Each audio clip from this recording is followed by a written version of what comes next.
इस महीने सिंह लगन वालों के लिए विदेश यात्रा तो पक्की है दोस्तों। और ऐसा क्यों कहा, अभी थोड़ी देर में इसका आपको विस्तार से विश्लेषण करेंगे। जी हां दोस्तों, बात कर रहे हैं सिंह लगन के जातकों की। अभी थोड़ी देर में आपको बताएंगे कि आपका फरवरी का महीना कैसा रहेगा, आपकी सेहत, स्वास्थ्य, आपकी आर्थिक स्थिति कैसी होगी, कारोबारी स्थिति और नौकरी में आपकी कैसी स्थिति रहेगी। पूरा विस्तार से इसके बारे में हम चर्चा करेंगे, विश्लेषण करेंगे और साथ ही साथ आपको किस ग्रह की वर्तमान में दशा अंतरदशा चल रही है और उसका आपको क्या फल मिल सकता है। तो दोस्तों, स्वागत है आपका एक बार फिर से आपके अपने चैनल स्काई स्पीक्स पर। और इसके अलावा यदि आप मुझसे किसी भी प्रकार का निजी ज्योतिषीय परामर्श लेना चाहते हैं जिस पर कि शुल्क लागू है, तो आपसे मेरा निवेदन है, स्क्रीन पर दिए गए नंबर पर पहले व्हाट्सएप भेज करके परामर्श शुल्क की जानकारी मंगवा लीजिए। यदि आपको उचित लगे तो आप अपना अपॉइंटमेंट बुक करवा सकते हैं।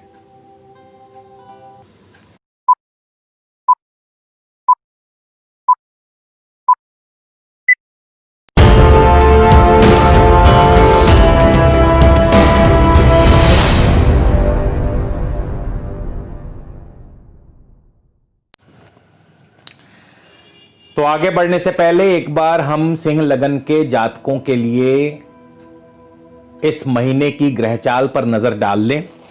तो सिंह लगन के स्वामी सूर्य देव हैं। सूर्य 12 फरवरी तक मकर राशि में रहेंगे। 12 फरवरी को सूर्य सप्तम भाव यानी कुंभ राशि में प्रवेश कर जाएंगे। केतु आपके वृश्चिक राशि में चल रहे हैं, चौथे भाव में। राहु आपके वृषभ राशि में है, दशम भाव में है।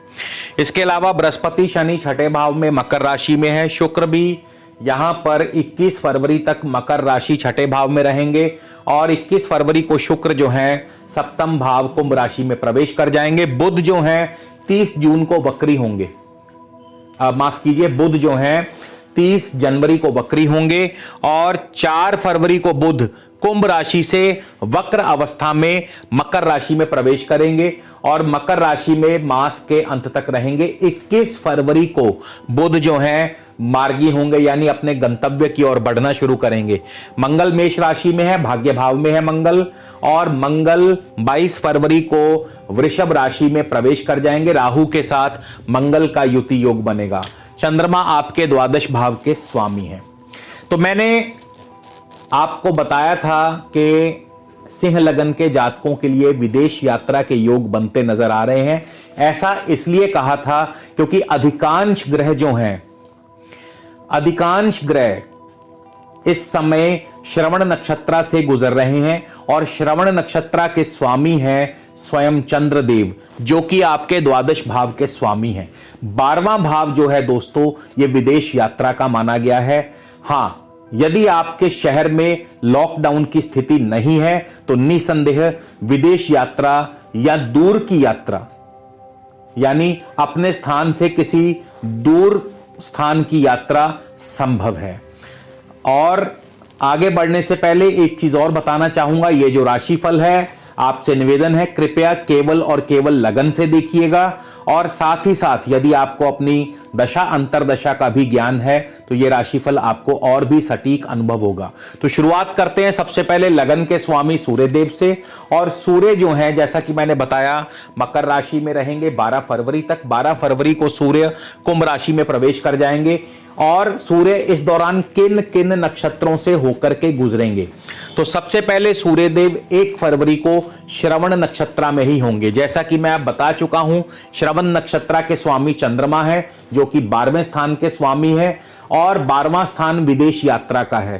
तो कोई बड़ी बात नहीं कि यदि आपके शहर में लॉकडाउन की स्थिति अभी नहीं है तो आप कहीं दूर की यात्रा करने जा सकते हैं, विदेश की यात्रा करने जा सकते हैं। इसके अलावा 12वां स्थान खर्चों का है तो खर्चों की अधिकता बनी रहेगी।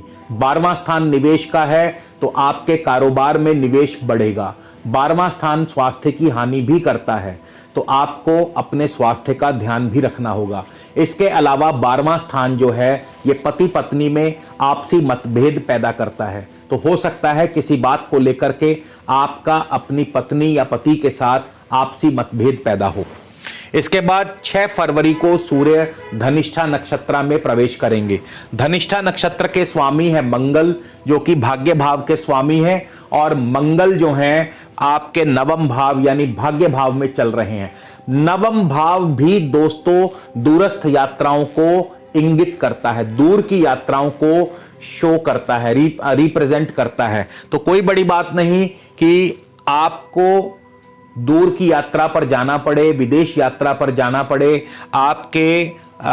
इसके अलावा यदि आपने, अब बहुत से लोगों ने जो विदेश में रह रहे हैं उन्होंने वीजा अप्लाई किया होता है, तो कोई बड़ी बात नहीं कि आपका वीजा अप्रूवल आपको मिल जाए, क्योंकि 12वां स्थान भी आपका एक्टिव है, नवम भाव भी एक्टिव है। तो 9 और 12 का जो ये कॉम्बिनेशन बनता है ये आपको वीजा अप्रूवल भी दिला सकता है, बशर्ते कि आपकी अपनी कुंडली में भी इस समय अनुकूल दशा अंतरदशा चल रही हो। तो सूर्य की ही यदि आपको दशा अंतरदशा चल रही है तो निसंदेह आपको वीजा अप्रूवल मिल सकता है। इसके अलावा यदि आप इंपोर्ट एक्सपोर्ट के कारोबार से जुड़े हैं तो इंपोर्ट एक्सपोर्ट से लाभ होगा। शिक्षा के क्षेत्र में आपको खास सफलता अर्जित होगी। शिक्षा में आप अव्वल रहेंगे, अग्रणी रहेंगे, क्योंकि जो सूर्य है मंगल के नक्षत्र में, मंगल ना सिर्फ भाग्य भाव के स्वामी है, मंगल चतुर्थ भाव के भी स्वामी है, और मंगल नवम भाव में चल रहे हैं, यानी भाग्य आपका पूरा पूरा साथ देगा, भाग्य आपके साथ आपकी फेवर करेगा। चतुर्थ भाव शिक्षा का है, शिक्षा में सफलता। चतुर्थ भाव भूमि का है, मंगल भूमि कारक हैं, तो भूमि जायदाद आदि कार्यों से आपको सफलता लाभ होगा, सफलता मिलेगी जमीन जायदाद से। इसके अलावा चतुर्थ भाव जो है वाहन आदि का है, वाहन आदि क्षेत्रों से आपको लाभ होगा, लेकिन वाहन संभल कर चलाइएगा, क्योंकि केतु भी अभी चौथे भाव में चल रहे हैं, तो वाहन जरूर आपको संभल कर चलाना होगा। नवम भाव जैसा कि मैंने बताया दूरस्थ यात्राओं का, इंपोर्ट एक्सपोर्ट का, तो इन सभी क्षेत्रों में आपको लाभ मिलता है। लेकिन कुछ एक जातकों को इस दौरान हो सकता है कि कारोबार धीमा चले या कारोबार में परिवर्तन की संभावना भी बनती नजर आ रही है। सूर्य 19 फरवरी को चले जाएंगे शतभिषा नक्षत्र में। तो पहली बात तो शतभिषा नक्षत्र के स्वामी आपके राहु हैं, जो कि दशम भाव में है। तो जिनका कारोबार अब तक नहीं चल रहा था या धीमा चल रहा था, उनका कारोबार एकदम से गति पकड़ेगा, क्योंकि राहु जो है ये शुक्र की राशि में है, और उस दौरान शुक्र भी सप्तम भाव में होंगे। शुक्र आपके तृतीय भाव के भी स्वामी बनते हैं, तो जाहिर है पराक्रम से, कोशिशों से कार्यों में सफलता अर्जित होगी। आपके छोटी मोटी यात्रा के भी तृतीय भाव छोटी मोटी यात्राओं का है, भाग दौड़ बनी रहेगी, या छोटी, अगर हो सकता है कि कई बार जरूरी नहीं कि हर दफा यात्रा ही होगी, कई दफा आप अपने कारोबार में, अपने कार्यों में इतने भागदौड़ बन जाती है कि आप एक स्थान से दूसरे स्थान भागदौड़ करते हैं, तो ये भागदौड़ आपकी बनी रहेगी, आपके कार्यों में आपको सफलता अर्जित होगी। इसके पश्चात शुक्र सप्तम भाव में कारोबार की वृद्धि करते हैं, कोई नया प्रोजेक्ट आपको मिल सकता है, लेकिन शत्रुओं से आपको परेशानी मिलती रहेगी, कोई ना कोई जो विरोधी हैं आपको परेशान करते रहेंगे।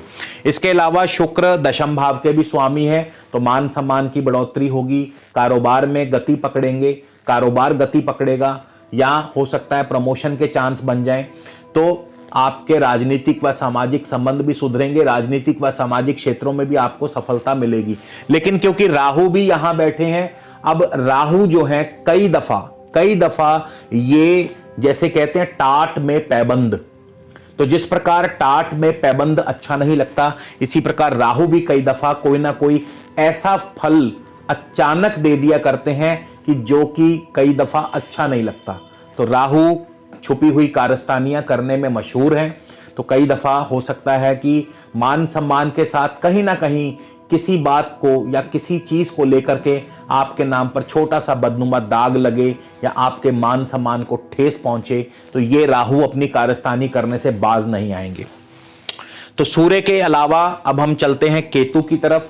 आपको केतु क्या फल देंगे, तो यदि आपको इस समय वर्तमान में केतु की दशा अंतरदशा है तो ये फल अब आपके लिए। देखिए केतु जो है आपके चतुर्थ भाव में, चौथा स्थान जो है ये हमारा पारिवारिक सुख को दर्शाता है, मन के सुख को दर्शाता है, सुख और शांति का स्थान है। चौथा स्थान जमीन जायदाद का है। चौथे स्थान से बहुत सी बातों का विचार किया जाता है, लेकिन इस समय यह जरूरी है कि केतु चल कहां रहे हैं। तो केतु भी इस समय चंद्रमा के ही उप नक्षत्र से चल रहे हैं। चंद्रमा 12वें स्थान के स्वामी है, तो जैसा कि मैंने बताया 12वां स्थान विदेश यात्रा का है, 12वां स्थान खर्चों का है, खर्च बढ़ा सकते हैं, विदेश यात्रा दे सकते हैं। 12वां स्थान आपके स्वास्थ्य को भी हानि करता है, 12वां स्थान निवेश को बढ़ाता है, 12वां स्थान विदेशी व्यापार को बढ़ाता है। तो ये सभी बातें संभव हो सकती हैं जिनको भी केतु की दशा अंतरदशा चल रही है। इसके बाद 19 फरवरी को केतु चले जाएंगे सूर्य के नक्षत्र में, माफ कीजिए सूर्य के उप नक्षत्र में, और सूर्य जो है आपके लग्नेश होकर के सप्तम भाव में बैठे हैं। लग्नेश का सप्तम भाव में जाना यह दर्शाता है कि अपनी स्वयं की मेहनत से कारोबार में तरक्की होगी, परिवार में मांगलिक कार्य अथवा वैवाहिक कार्य संपन्न होंगे, कारोबार की वृद्धि होगी। हाँ, विरोधियों से जरूर आपको परेशानी मिलती रहेगी। तो जिनको भी केतु की दशा अंतरदशा है उनके लिए इस प्रकार के मिले-जुले फल रहेंगे। आगे बढ़ते हैं, अब हम बात करते हैं बृहस्पति की। देखिए बृहस्पति जो है ये वायु कारक ग्रह माने गए हैं, और वायु कारक ग्रह जो हैं इस समय श्रवण नक्षत्र यानी चंद्रमा के ही नक्षत्र से गुजर रहे हैं। चंद्रमा आपके 12वें स्थान के स्वामी हैं जो विदेशी भाव को दर्शाते हैं। तो वायु कारक ग्रह का विदेशी भाव में जाना यह इंगित करता है कि आपको वायु मार्ग के जरिए विदेश यात्रा हो सकती है। देखिए विदेश का अर्थ है किसी नई जगह। अगर आप डिक्शनरी में फॉरेन का एक्चुअल डिक्शनरी में अगर मतलब समझेंगे तो फॉरेन का अर्थ है कोई ऐसी जगह, कोई नई जगह, नए लोगों के बीच में जाना। तो जरूरी नहीं कि आप भारत की सरहद के पार, अगर आप अपने शहर से 300, 400, 500 किलोमीटर दूर जाते हैं, 1000 किलोमीटर दूर जाते हैं, बिल्कुल ऐसी जगह जाते हैं जो आपने कभी जीवन में नहीं देखी, नए लोगों के बीच में जाते, तो उसको भी फॉरेन प्लेस ही कहा जाता है। तो कोई बड़ी बात नहीं है कि आपको अपने घर से, अपने स्थान से दूर यात्रा करनी पड़ जाए, ऐसी जगह यात्रा करनी पड़ जाए जो आपके लिए बिल्कुल जगह नई हो। विदेश यात्रा भी इसमें सम्मिलित है, ऐसा नहीं कि विदेश यात्रा नहीं हो सकती, डिपेंड करता है कि आपके शहर में लॉकडाउन है कि नहीं। इसके अलावा बृहस्पति 1 फरवरी को शनि के उपनक्षत्र में होंगे। शनि आपके छठे भाव में है, और छठे भाव में शनि जो है सप्तम भाव के स्वामी होकर के बैठे हैं। तो ये पति पत्नी के बीच में मतभेद को दर्शाता है, यानी कि पार्टनर के साथ आपकी अनबन हो सकती है, लेकिन कारोबार में आपकी स्थिति को बहुत मजबूत करता है। आर्थिक धन लाभ बहुत बढ़िया होगा, और नौकरी में भी आपकी स्थिति को मजबूत करता है, यानी नौकरी में भी आपके पद प्रतिष्ठा मान सम्मान की वृद्धि होगी। इसके बाद 9 फरवरी को बृहस्पति जो है बुध के उपनक्षत्र में चले जाएंगे। बुध जो है वो इस समय वक्र अवस्था में है। बुध आपके धनेश हैं, लाभेश हैं। धन और लाभ स्थान के स्वामी होकर के बुध सप्तम भाव से छठे भाव में जा रहे हैं। यहां पे ये दर्शाता है कि बुध एक तो कारोबार में थोड़ी सी ब्रेक लगाएंगे, और पेमेंट के रास्ते में भी ब्रेक लगेगी, यानी पैसा जो आने वाला है वो अभी कुछ देर के लिए रुक जाएगा। ऐसा नहीं कि पैसा मरेगा, पैसा आएगा जरूर, लेकिन जब तक बृहस्पति बुध के उपनक्षत्र में है तब तक पैसा रुका रहेगा। और बुध भी 21 तारीख को यानी 21 फरवरी को मार्गी होंगे, तो उसके बाद पेमेंट आनी शुरू हो जाएंगी, लेकिन तब तक पेमेंट्स रुकी रहेंगी। उसके बाद 17 फरवरी को बृहस्पति केतु के नक्षत्र उपनक्षत्र में चले जाएंगे। केतु आपके चतुर्थ और नवम भाव के स्वामी है। तो सबसे पहले जमीन जायदाद में सफलता, शिक्षा के क्षेत्र में सफलता, शिक्षा के क्षेत्र से लाभ करवाते हैं, वाहन आदि क्षेत्रों से लाभ करवाते हैं, यात्राओं के योग बनाते हैं, इंपोर्ट एक्सपोर्ट से लाभ होगा, भाग्य आपका साथ देगा, धार्मिक कार्यों में आपकी रुचि बढ़ेगी। फिर 20 फरवरी को बृहस्पति शुक्र के उपनक्षत्र में चले जाएंगे। शुक्र आपके सप्तम भाव में होंगे। तृतीय और दशम भाव के स्वामी है शुक्र। तृतीय स्थान के स्वामी दशम स्थान के स्वामी होकर के सप्तम स्थान में बैठे हैं। जाहिर है कारोबार में बढ़िया सफलता को दिखाते हैं, यानी कारोबार बढ़िया चलेगा, नए प्रोजेक्ट्स मिल सकते हैं, आपको नया कारोबार मिल सकता है, कारोबार में एक्सपेंशन हो सकती है, आपकी दौड़ धूप बनी रहेगी, आपकी मेहनत रंग लाएगी। इसके अलावा सप्तम भाव आपके वैवाहिक व मांगलिक कार्यों को दर्शाता है, पारिवारिक सुख बना रहेगा, परिवार में पार्टनर के साथ तालमेल को भी दर्शाता है, क्योंकि जो अनबन थी वो अब यहां पे जैसे ही बृहस्पति शुक्र के उपनक्षत्र में आएंगे तो वो अनबन या जो मतभेद थे वो धीरे धीरे कम हो जाएंगे। तो जिनको भी बृहस्पति की दशा अंतरदशा, ये फल आपके लिए था। अब हम शनि की बात कर लें, तो अगर आपको शनि की दशा अंतरदशा चल रही है तो शनि आपको कैसा फल देने वाले हैं, इस पर चर्चा कर लें। शनि भी इस समय श्रवण नक्षत्र से गुजर रहे हैं और शनि भी जो है वायु गति के ग्रह है, वायु कारक ग्रह माने गए हैं। शनि जो है श्रवण नक्षत्र चंद्र के नक्षत्र से, तो शनि की दशा अंतरदशा वालों को भी ये समय विदेश यात्रा पर जाने का मौका मिल सकता है, विदेश की सैर के योग बन सकते हैं। इसके अलावा शनि 1 तारीख यानी 1 फरवरी को मंगल के उपनक्षत्र में होंगे। मंगल नवम भाव में है, मंगल चौथे भाव के स्वामी है, तो शिक्षा में आप अग्रणी रहेंगे, जमीन जायदाद के कार्यों से आपको लाभ होगा, वाहन आदि क्षेत्रों से आपको लाभ होगा, धार्मिक कार्यों में आपको लाभ होगा, धार्मिक कार्यों में आपकी रुचि बढ़ेगी, इंपोर्ट एक्सपोर्ट से लाभ, ट्रैवल एंड टूरिज्म से आपको लाभ होगा। नवम भाव भाग्य का है, तो भाग्य प्रबलता से आपका साथ देगा, पूरी आपकी फेवर करेगा। कारोबार थोड़ा सा धीमा रहेगा। 7 फरवरी को शनिदेव चले जाएंगे राहु के उपनक्षत्र में, कारोबार एकदम से बूस्ट करेगा, एकदम से गति पकड़ेगा। राहु दशम भाव में है और शुक्र की राशि में है, शुक्र भी छठे भाव में, तृतीयेश और दशमेश शुक्र छठे भाव में, नौकरी में तरक्की, नौकरी में प्रमोशन, ऋण की सुविधा उपलब्ध कराते हैं। इसके अलावा कारोबार की वृद्धि होगी, कारोबार की तरक्की होगी, बॉस प्रसन्न रहेंगे, समय पर कार्य संपन्न होंगे, पावर, प्रोग्रेस एंड प्रॉस्पेरिटी, इन 3 पीस की बढ़ोतरी होगी और यात्रा आदि के योग भी बन सकते हैं। 25 फरवरी को शनिदेव चले जाएंगे बृहस्पति के उपनक्षत्र में, बृहस्पति छठे भाव में है, अष्टमेश और पंचमेश बृहस्पति छठे भाव में चले गए हैं। यहां पे थोड़ी सी नौकरी में दिक्कतें पैदा करते हैं, नौकरी में परेशानी पैदा करते हैं।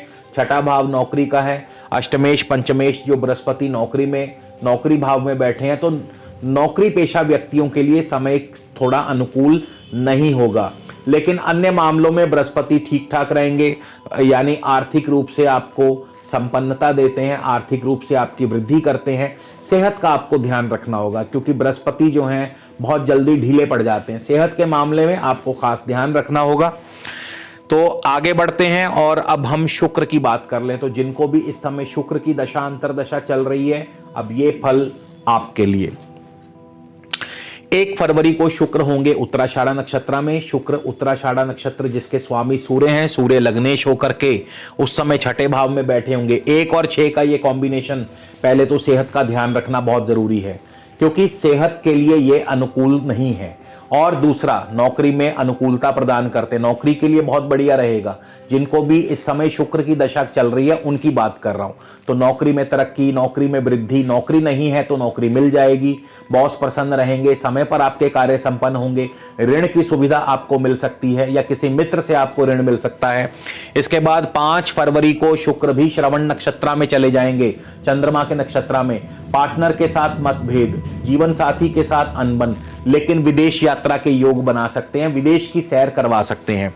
उसके बाद 15 फरवरी को शुक्र धनिष्ठा यानी मंगल के नक्षत्र में होंगे। मंगल चतुर्थ भाव के स्वामी है, नवम भाव भाग्य भाव में बैठे हैं, भाग्य की वृद्धि करते हैं, दूरस्थ यात्राओं के योग बनाते हैं, विदेश यात्रा करवा सकते हैं, वीजा अप्रूवल मिल सकता है। इसके अलावा जो है आपके धार्मिक कार्यों में आपकी रुचि बढ़ती है, इंपोर्ट एक्सपोर्ट के कारोबार में आपको लाभ होगा। फिर 26 फरवरी को शुक्र चले जाएंगे शतभिषा यानी राहु के ही नक्षत्र में, राहु दशम भाव में, शुक्र की राशि में, शुक्र सप्तम भाव में। तृतीय, सप्तम और दशम का जो ये कॉम्बिनेशन है ये आपके मेहनत को रंग देता है, आपकी मेहनत रंग लाएगी, आपकी कोशिशों में, आपके कार्यों में आपको सफलता दिलाता है, कारोबार में वृद्धि दिलाता है, नए ऑर्डर्स दिलाता है, नए प्रोजेक्ट्स दिलाता है, मान सम्मान की वृद्धि दिलाता है। इसके अलावा राजनीतिक व सामाजिक क्षेत्र में आपको सफलता दिलाता है। आगे बढ़ते हैं, बुध की बात कर ली जाए तो जिनको भी इस समय बुध की महादशा अंतरदशा चल रही है, ये फल आपके लिए। देखिए बुध जो है 30 जनवरी से वक्री हो जाएंगे और वक्र अवस्था में 4 फरवरी को वापस छठे भाव में मकर राशि में प्रवेश करेंगे। इस दौरान बुध किन नक्षत्रों से गुजरेंगे? बुध जो है आपके 1 फरवरी को धनिष्ठा नक्षत्र में होंगे मंगल के। अब मंगल जो है वो मार्गी हैं, तो बुध का वक्र प्रभाव नहीं मिलेगा बुध वालों को, क्योंकि बुध स्वयं वक्री हैं, लेकिन बुध जो है ये जिस नक्षत्र में बैठे हैं वो नक्षत्र स्वामी मार्गी है। तो मंगल मार्गी है, मंगल के नक्षत्र में, मंगल नवम भाव में, चतुर्थ भाव के स्वामी, भूमि, भवन, वाहन, कृषि, शिक्षा, इन सभी क्षेत्रों से सफलता अर्जित कराते हैं, लाभ अर्जित कराते हैं। धार्मिक कार्यों में आपको लाभ होगा, सफलता मिलेगी, धार्मिक कार्यों में रुचि बढ़ेगी, इंपोर्ट एक्सपोर्ट से लाभ होगा, ट्रैवल एंड टूरिज्म से लाभ होगा, यात्राओं के योग बनेंगे। 10 फरवरी को बुध भी चले जाएंगे श्रवण नक्षत्र चंद्रमा के नक्षत्र में। विदेश यात्रा के योग, पार्टनर से अनबन कराते हैं यानी जीवन साथी के साथ मतभेद पैदा होंगे, लेकिन दूरस्थ यात्राओं के योग, साथ ही साथ खर्च बढ़ेंगे, निवेश बढ़ेगा, तो खर्चों पर अंकुश लगाना बहुत जरूरी है। 21 फरवरी को बुध मार्गी हो जाएंगे और जैसे ही बुध मार्गी होंगे, जिन जिन लोगों की भी पेमेंट्स रुकी हुई थी वो पेमेंट्स आना शुरू हो जाएंगी, क्योंकि बुध जो है धनेश और लाभेश होकर के छठे भाव में मार्गी हो रहे हैं। तो जो पैसा रुका हुआ था, जो पैसा नहीं आ रहा था, वो एकदम से आना शुरू हो जाएगा। जिनको भी इस समय पेमेंट्स रुकी है, खास करके बुध की दशा अंतरदशा वालों के लिए। साथ ही साथ नौकरी में तरक्की, नौकरी नहीं है तो नौकरी मिल जाएगी, और भी कई तरीकों से कारोबार में वृद्धि होगी, उत्तम धन लाभ होगा, आपकी आर्थिक स्थिति मजबूत होगी। तो ये सब बुध की दशा अंतरदशा में संभव है। मंगल की बात कर ले तो जिनको मंगल की दशा अंतरदशा है उनको क्या फल मिलेगा। मंगल आपके 1 फरवरी को भरणी नक्षत्र यानी शुक्र के नक्षत्र में है। शुक्र तृतीयेश और दशमेश होकर छठे भाव में बैठे हैं, तो जाहिर है नौकरी में सफलता दिलाते हैं। नौकरी नहीं है तो नौकरी मिल जाएगी, कारोबार में सफलता, नौकरी में प्रमोशन, और आपके जो मेहनत है उसका आपको पूर्ण फल देते हैं, यानी मेहनत का फल जरूर आपको मिलेगा। 16 फरवरी को मंगल कृतिका यानी सूर्य के नक्षत्र में होंगे। सूर्य आपके लग्नेश होकर के सप्तम भाव में बैठे हैं, तो जाहिर है कारोबार में आपका अच्छा जो है समय रहेगा, कारोबारी स्थिति बढ़िया रहेगी, नए ऑर्डर्स मिलने की संभावना, लेकिन विरोधी जरूर आपको परेशान कर सकते हैं, तो उनसे बच करके रहिएगा। राहु की बात कर लें तो जिनको राहु की दशा अंतरदशा चल रही है उनको क्या फल मिलेगा। राहु आपके 1 फरवरी को सूर्य के उपनक्षत्र में होंगे। सूर्य उस समय लग्नेश होकर के छठे भाव में, सेहत का ध्यान रखिए। नौकरी के लिए स्थिति अनुकूल है, नौकरी नहीं है तो मिल जाएगी, और अगर है तो नौकरी में वृद्धि, तरक्की, बॉस प्रसन्न रहेंगे, समय पर कार्य संपन्न होंगे, ऋण की सुविधा मिल सकती है। स्वास्थ्य का ध्यान रखें। 11 फरवरी को राहु शुक्र के उपनक्षत्र में होंगे। शुक्र जो है आपके दशम भाव में के स्वामी हैं, छठे भाव में होंगे और तृतीय भाव में, तो यहां पर भी आपके लिए कारोबार व नौकरी में तरक्की की स्थिति बनी रहेगी। कोशिशों व कार्यों में आपको सफलता मिलेगी, मान सम्मान की बढ़ोतरी होगी, नौकरी में प्रमोशन के योग, नौकरी नहीं तो नौकरी मिल सकती है। तो इस प्रकार से फल जो है राहु के आपको प्राप्त होंगे। चंद्रमा की बात कर लें, चंद्रमा आपके द्वादश भाव के स्वामी है, और बहुत जरूरी है ये जान लेना कि चंद्रमा बैठे कहां हैं। द्वादशेश हैं तो पहले तो द्वादश भाव का फल देंगे, यानी कि आपके खर्चों को बढ़ा देंगे, आपके अंदर कोई ना कोई छोटा मोटा डर जरूर पैदा करते हैं। इसके अलावा 12वां स्थान विदेश यात्रा का है तो विदेश यात्रा करवा सकते हैं। 12वां स्थान निवेश का है तो कारोबार में निवेश बढ़ सकता है। 12वां स्थान स्वास्थ्य की हानि भी करता है। इसके अलावा बहुत जरूरी हो जाता है ये जान लेना कि चंद्रमा बैठे कहाँ है डिग्री वाइज। तो डिग्री वाइज चंद्रमा यदि आपके 2, 6, 10, 11वें भाव में बैठे हैं तो ये स्थिति नौकरी व कारोबार के लिए बहुत बढ़िया है। नौकरी में तरक्की, कारोबार में प्रमोशन, हर प्रकार से आर्थिक धन लाभ होगा।